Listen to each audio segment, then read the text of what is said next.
नाजरीन करام, अस्सलाम वालेकुम। पुलिस का जराइम में मुलविस होना किसी अलमिये से कम नहीं, लेकिन ये एक हकीकत है कि हमारे यहाँ पुलिस जराइम में कई तरह से मुलविस रहती है। इनमें कुछ तो बराह रास्त मुख्तलिफ जराइम का इर्तिकाब करते हैं और इन जराइम में ज़्यादातर अगवा की वारदातें होती हैं।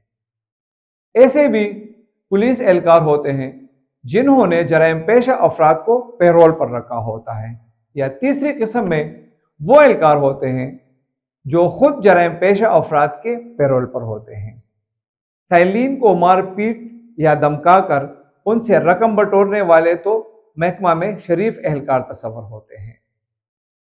अभी हाल ही में डेरा इस्माइल खान में थाना CTD के SHO, उनके गनमैन और मुहर्रर को एक सिविलियन सहूलतकार समेत गाड़ियों के ताजर के अगवा के जुर्म में गिरफ्तार करके उनके कब्जे से तावान की रकम भी बरामद कर ली गई।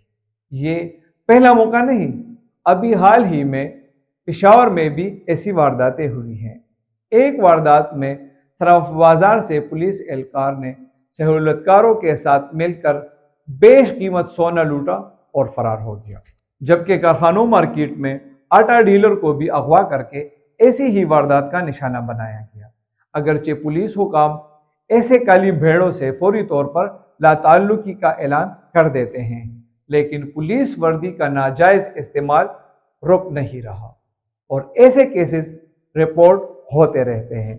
गोया वर्दी और ओहदे का रौब पुलिस का सोमोटो बन गया है और जिस तरह अदलिया में इस्लाहात के लिए कानून साजी की ज़रूरत सामने आई, बिल्कुल वैसे इन अफसरों और एहलकारों को कानून का ताबे करने के लिए इस्लाहात करनी होगी और शिकायत के इंदराज के बाद खुदकार निज़ाम को हरकत में आना होगा।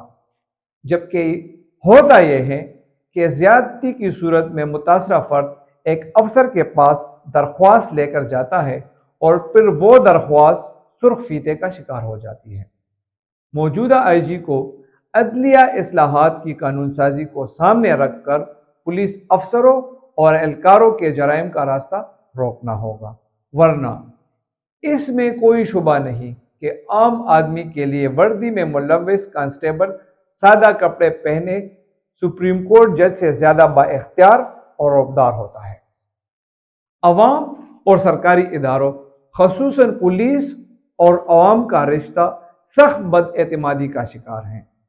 इस बाहमी बदएतमादी को बार सूरत कम करना होगा और चेक एंड बैलेंस का खुदकार निज़ाम मुतारिफ कराए बगैर ऐसा होना मुमकिन नहीं। अपना ख्याल रखिए और देखते रहिए क्राइम कहानी।